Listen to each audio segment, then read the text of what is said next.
नमस्कार बच्चों, मैं राजिका अग्रवाल आपकी साइंस टीचर स्वागत करती हूं आप सभी का आज की क्लास में। यहां पर हम चैप्टर 10 के क्वेश्चन करने वाले हैं जिसका नाम है मानव नेत्र तथा रंग बिरंगा संसार। इस चैप्टर के सारे टॉपिक हम पढ़ चुके हैं, बुक के क्वेश्चन यहां पर हम सॉल्व करने वाले हैं। देखिए, सबसे पहला क्वेश्चन है कि मानव नेत्र अभिनेत्र लेंस की फोकस दूरी को समायोजित करके विभिन्न दूरियों पर रखी वस्तुओं को फोकसित कर सकता है। ऐसा हो पाने का क्या कारण है? जरा दूरदृष्टिता, समंजन, निकट दृष्टि या फिर दीर्घ दृष्टि। तो देखिए, आपके जरा दूरदृष्टिता, निकट दृष्टि और दीर्घ दृष्टि, ये तो क्या है? दृष्टि दोष है जिसमें इंसान या तो पास रखी वस्तु या दूर रखी वस्तुओं को साफ से नहीं देख पाता। लेकिन समंजन क्षमता क्या होती है कि आपके आंखों से कितना ही दूरी पर वस्तु रखी हो उसका प्रतिबिंब हमारी आंख के अंदर बन जाता है, तो इसको अपन कहते हैं समंजन क्षमता। तो अपना आंसर क्या आएगा इधर? Option B. आगे देखिए, नेक्स्ट क्वेश्चन है कि मानव नेत्र जिस भाग पर किसी वस्तु का प्रतिबिंब बनाते हैं वह क्या है? कौन सा भाग पर जो है किसी वस्तु का प्रतिबिंब बनता है? कॉर्निया पर, परितारिका पर, पुतली पर या फिर दृष्टि पटल पर? तो जो रेटिना होता है हमारा पर्दे का काम करता है, रेटिना को अपन क्या कहते हैं? दृष्टि पटल कहते हैं। तो अपना आंसर आएगा इधर ऑप्शन डी। कॉर्निया बाहर वाली लेयर होती है और जब आई डोनेट किया जाता है तो कॉर्निया वाला पार्ट डोनेट किया जाता है। परितारिका होता है आइरिस, जिसकी वजह से हमारी आंख को कलर मिलता है। पुतली होती है प्यूपिल, तो इससे अपना जो प्रकाश है वो अंदर आता है। तो अपना आंसर आ जाएगा इधर ऑप्शन डी। नेक्स्ट क्वेश्चन है कि सामान्य दृष्टि के वयस्क के लिए सुस्पष्ट दर्शन की अल्पतम दूरी कितनी होती है? तो 25 मीटर, 2.5 सेंटीमीटर, 25 सेंटीमीटर या फिर आपके 2.5 मीटर। तो देखिए, सुस्पष्ट दर्शन के लिए अल्पतम दूरी पूछी है तो कितनी होती है? 25 सेंटीमीटर होती है। तो अपना आंसर आएगा इधर ऑप्शन सी। और अगर आपसे पूछे कि मैक्सिमम डिस्टेंस क्या होती है तो क्या लिखेंगे? अनंत। ठीक है, चलिए अगला क्वेश्चन देखते हैं। क्वेश्चन नंबर 4, अभिनेत्र लेंस की फोकस दूरी में परिवर्तन किया जाता है पुतली के द्वारा, दृष्टि पटल के द्वारा, पक्षमाभी द्वारा या परितारिका द्वारा? पुतली तो क्या होती है आपके, ये जो परितारिका है उसके पीछे की साइड एक छिद्र होता है, उसे अपन कहते हैं पुतली। दृष्टि पटल यानी कि रेटिना, जिस पर हमारे प्रतिबिंब का निर्माण होता है, पीछे की साइड जो इस तरीके से पर्दा है वो है अपना दृष्टि पटल। फिर है पक्षमाभी पेशियां। तो पक्षमाभी पेशियों के द्वारा क्या होता है? सीलियरी मसल्स, जो कि आपके इस तरीके से ये लेंस प्रेजेंट है, इसके इधर इस तरीके से सीलियरी मसल्स प्रेजेंट होती हैं जो कि क्या करती हैं? इस लेंस की फोकस दूरी को परिवर्तित करती रहती है टाइम टू टाइम, यानी कि वस्तु पास रखी है, दूर रखी है, कितना प्रकाश आ रहा है, उस अकॉर्डिंग फोकस दूरी को क्या करती रहती है? परिवर्तित करती रहती है। तो फोकस दूरी में परिवर्तन किसके द्वारा किया जाता है? सीलियरी मसल्स के द्वारा, यानी कि आपके पक्षमाभी पेशियों के द्वारा। तो अपना आंसर आएगा ऑप्शन सी।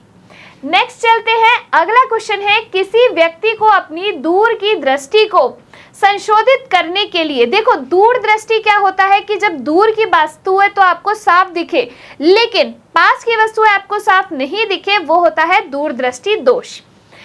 इसके संशोधन के लिए -5.5 डायोप्टर क्षमता के लेंस की आवश्यकता है। अपनी निकट की दृष्टि को संशोधित करने के लिए उसे +1.5 डायोप्टर क्षमता के लेंस की आवश्यकता है। संशोधित करने के लिए आवश्यक लेंस की फोकस दूरी क्या होगी? देखो, आपको शक्ति दे रखा है, P का मान दे रखा है, तो आप जो है फोकस दूरी निकाल सकते हो। P बराबर क्या होता है? 1/f होता है। तो जब आपको क्षमता दे रखी है, पावर ऑफ लेंस दे रखी है, तो आप फोकस दूरी निकाल सकते हो। पहला आपसे कहा है कि दूर की दृष्टि के लिए, तो देखो दूर की दृष्टि के लिए संशोधित करने वाले लेंस की क्षमता अपने को कितनी दे रखी है? -5.5 डायोप्टर। अब अपन इसकी फोकस दूरी निकाल लेंगे तो f बराबर 1/p1 हो जाएगा, तो 1/-5.5 हो जाएगा। तो अपना क्या आ जाएगा? -0.18 मीटर आ जाएगा। आगे देखिए कि निकट की दृष्टि के लिए, तो निकट की दृष्टि को संशोधित करने के लिए लेंस की क्षमता P2 कितनी दे रखी थी क्वेश्चन में? +1.5 डायोप्टर। तो अपन जो है यहाँ पर F2 निकाल लेंगे। F2 कितना आ जाएगा? वही सेम फॉर्मूला से P बराबर 1/f, तो F बराबर क्या हो जाएगा 1/p, तो अपना कितना आ जाएगा 0.67 मीटर। अब देखिए नेक्स्ट क्वेश्चन है कि किसी निकट दृष्टि दोष से पीड़ित व्यक्ति का दूर बिंदु नेत्र के सामने 80 सेंटीमीटर दूरी पर है। इस दोष को संशोधित करने के लिए आवश्यक लेंस की प्रकृति तथा क्षमता क्या होगी। आपको पता है निकट दृष्टि दोष है, निकट दृष्टि दोष का मतलब क्या हुआ, पास की चीजें दिख रही हैं, दूर की चीजें नहीं दिख रही।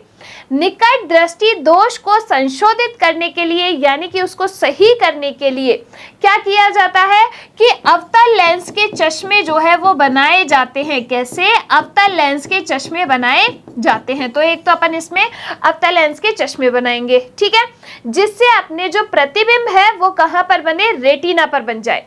अब यहां पर अपन को क्या निकालनी है, व्यक्ति को ऐसे लेंस की आवश्यकता होगी जो अनंत पर रखी वस्तु का प्रतिबिंब आंख के सामने 80 सेंटीमीटर दूरी पर बना सके। अतः निकट दृष्टि दोष से पीड़ित व्यक्ति के लिए u बराबर क्या हो जाएगा माइनस अनंत और v बराबर -80 सेंटीमीटर। अब अपन यहाँ पर लेंस के लिए फॉर्मूला लगा देंगे 1/f is equal to 1/v minus 1/u, ये वाला फॉर्मूला लगा देंगे। तो देखिए ताकि अनंत दूरी पर स्थित वस्तु का प्रतिबिंब किस पर बन जाए, -80 सेंटीमीटर पर बन जाए। संशोधित लेंस की फोकस दूरी अपन निकालेंगे यहाँ पर, तो लेंस सूत्र से, और अपना क्या आ जाएगा यहाँ पर, जब पूरा मान रखेंगे तो अपना f का मान आ जाएगा -0.80 मीटर। अतः निकट दृष्टि दोष से पीड़ित व्यक्ति को अवतल लेंस जिसकी फोकस दूरी इतनी है इसका उपयोग करना चाहिए। अब इसकी हम क्या निकालेंगे, संशोधित लेंस क्षमता निकालेंगे। Power of lens is equal to 1/f, f का मान अपने पास अभी कितना आया -0.80 आया, वो रख देंगे तो p का मान कितना आ जाएगा -1.25 डायोप्टर आ जाएगा। अतः इस दोष को संशोधित करने के लिए -1.25 डायोप्टर क्षमता वाले लेंस का उपयोग करना चाहिए। आपको सिंपल फॉर्मूला लगाना है लेंस की क्षमता वाला, और आप यहां से फोकस दूरी कैलकुलेट कर लेना।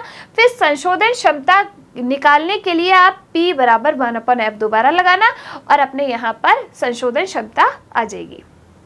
ठीक है, चलिए आगे चलते हैं। चित्र बनाकर दर्शाइए कि दीर्घ दृष्टि दोष कैसे संशोधित किया जाता है। दीर्घ दृष्टि दोष में क्या होता है कि दूर की चीजें तो साफ दिखती है लेकिन पास की चीजें साफ नहीं दिखती हैं। इसके लिए क्या किया जाता है, तो दीर्घ दृष्टि दोष के लिए उत्तल लेंस के चश्मे बनाए जाते हैं। कैसे, उत्तल लेंस के चश्मे बनाए जाते हैं। इस दीर्घ दृष्टि दोष में क्या होता है कि रेटिना के पीछे जो है प्रतिबिंब का निर्माण होता है। अब उसको जगह पे बनाने के लिए, रेटिना पर बनाने के लिए उत्तल लेंस के चश्मे बनाए जाते हैं। तो देखिए, एक दीर्घ दृष्टि दोष युक्त नेत्र का निकट बिंदु कितना है 1 मीटर। इस दोष को संशोधित करने के लिए आवश्यक लेंस की क्षमता क्या होगी, और मान लीजिए कि सामान्य नेत्र का निकट बिंदु कितना दे रखा है 25 सेंटीमीटर। तो आप इसको कैसे सॉल्व करोगे, दीर्घ दृष्टि दोष युक्त नेत्र की वस्तुओं को स्पष्ट देख लेता है लेकिन नजदीक की वस्तुओं को नहीं देख पाता। इस दोष के निवारण के लिए उचित क्षमता का उत्तल लेंस प्रयुक्त करते हैं ताकि पास रखी वस्तु से आने वाली प्रकाश किरणें रेटिना पर फोकसित हो, प्रतिबिंब रेटिना पर बन जाए जिससे पास रखी वस्तु पे स्पष्ट देखी जा सके। अब देखिए, इस तरीके से हमने इसका डायग्राम बनाया था कि आपने उत्तल लेंस लगाया तो अपना जो प्रतिबिंब है वो कहां पर बन गया, इस रेटिना पर ही बन गया। यह उत्तल लेंस 25 सेंटीमीटर पर रखी n डैश का आभासी प्रतिबिंब n बना देता है। तो इस तरीके से अब पीड़ित व्यक्ति की आंख n बिंदु से आने वाले प्रकाश किरणों को रेटिना पर फोकसित कर देती है, यानी कि यहाँ पर इसको कर दिया फोकसित। अतः u बराबर -25 सेंटीमीटर और v बराबर कितना हो जाएगा 1 मीटर दे रखा है अपन को। तो 1 मीटर को आप किस में चेंज कर लोगे, जो है आप सेंटीमीटर में चेंज कर लोगे तो -100 सेंटीमीटर आ जाएगा। अब देखिए, वही लेंस फॉर्मूला लगाइए 1/f is equal to 1/v minus 1/u और उसमें वैल्यूज पुट कर दीजिए तो आपके पास f का मान आ जाएगा। तो कितना आ गया 1/3 मीटर यहाँ पर आ जाएगा। ठीक है, अतः संशोधित लेंस की क्षमता कैसे निकालोगे, P बराबर 1/f, F का मान अपने पास 1/3 है, तो यहाँ पर लिख देंगे और P बराबर कितना आ जाएगा, +3D, यानी कि +3 डायोप्टर आ जाएगा।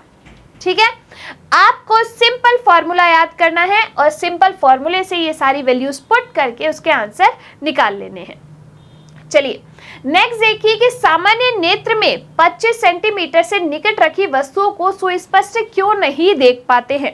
तो आपको पता है कि हमारा जो निकटतम बिंदु है वो क्या है, 25 सेंटीमीटर, और जो दूरस्थ बिंदु है वो क्या है, अपना अनंत है। अब 25 सेंटीमीटर से और पास की वस्तुओं को क्यों नहीं देख पाते, क्योंकि देखो हमारी लेंस के ऊपर नीचे कौन सी मसल्स मौजूद हैं, सीलियरी मसल्स मौजूद हैं, जो कि क्या करती है, इसकी फोकस दूरी को परिवर्तित करती रहती है। अब ये अपनी बिल्कुल लास्ट लिमिट तक, जहां पर अगर 25 सेंटीमीटर तक वस्तु रखी है तो उस लास्ट लिमिट तक उस फोकस दूरी को परिवर्तित कर लेती है। इससे अगर पास में कोई वस्तु रखी है तो वो उसको फोकस दूरी को और परिवर्तित नहीं कर पाती, इसीलिए हम उस वस्तु को स्पष्ट नहीं देख पाते। तो देखिए 25 सेंटीमीटर की दूरी पर स्थित वस्तु का प्रतिबिंब बनाने के लिए नेत्र द्वारा अपनी संपूर्ण समंजन क्षमता का प्रयोग कर लिया जाता है, क्योंकि पक्षमाभी पेशियां अभिनेत्र लेंस की फोकस दूरी को एक निश्चित न्यूनतम सीमा तक कम नहीं कर पाती, अतः वस्तु स्पष्ट दिखाई देती है। ठीक है, आगे बात समझ में। यदि वस्तु को 25 सेंटीमीटर से कम दूरी पर रख दिया जाए तो नेत्र लेंस वस्तु का प्रतिबिंब रेटिना पर नहीं बन पाता, वस्तु स्पष्ट दिखाई नहीं देती है।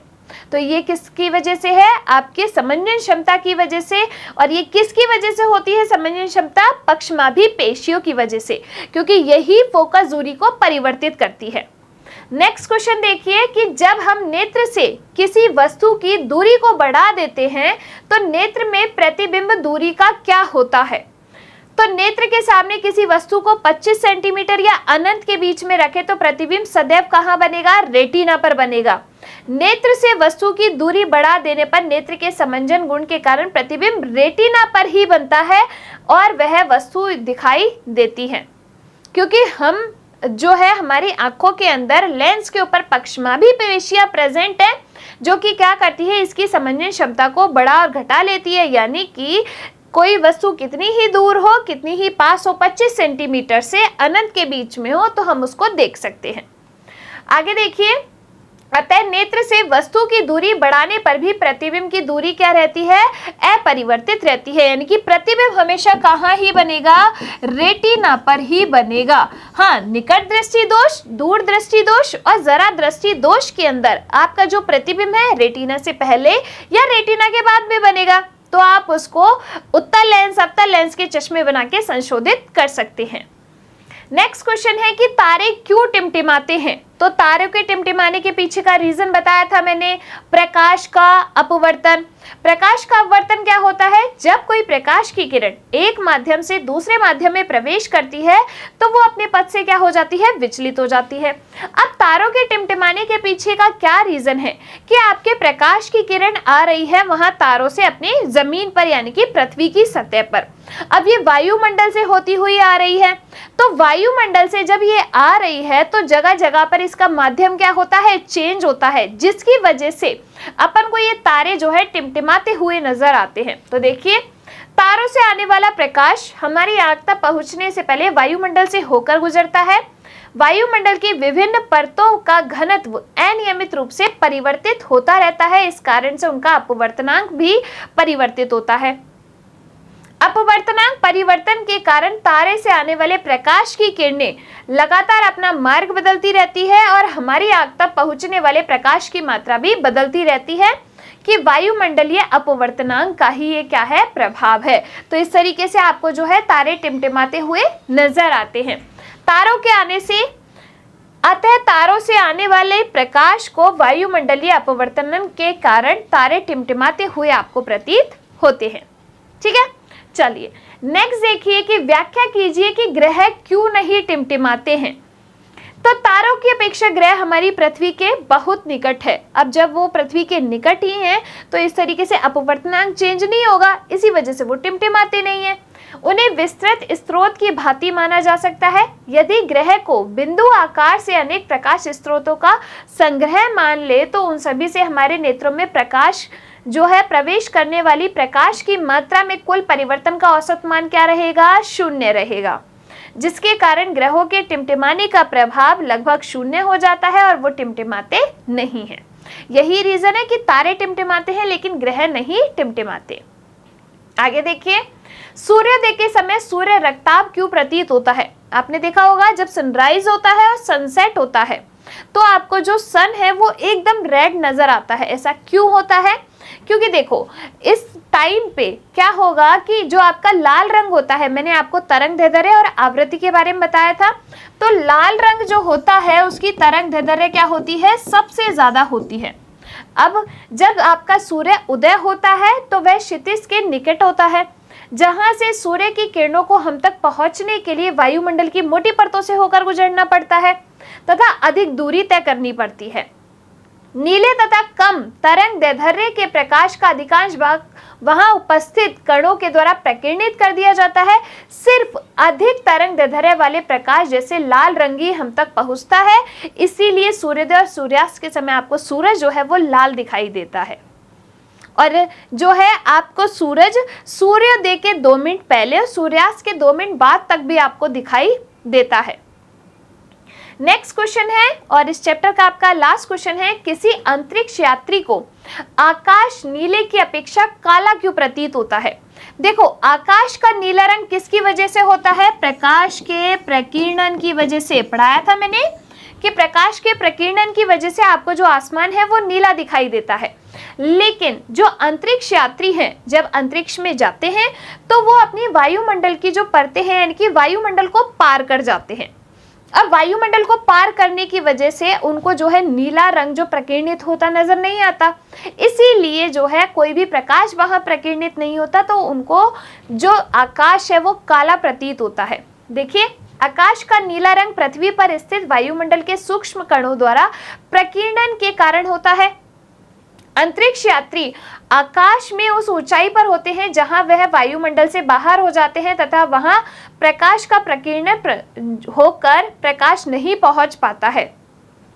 प्रकीर्णन की क्रिया न होने के कारण अंतरिक्ष यात्री को आकाश नीले की अपेक्षा कैसा दिखाई देता है?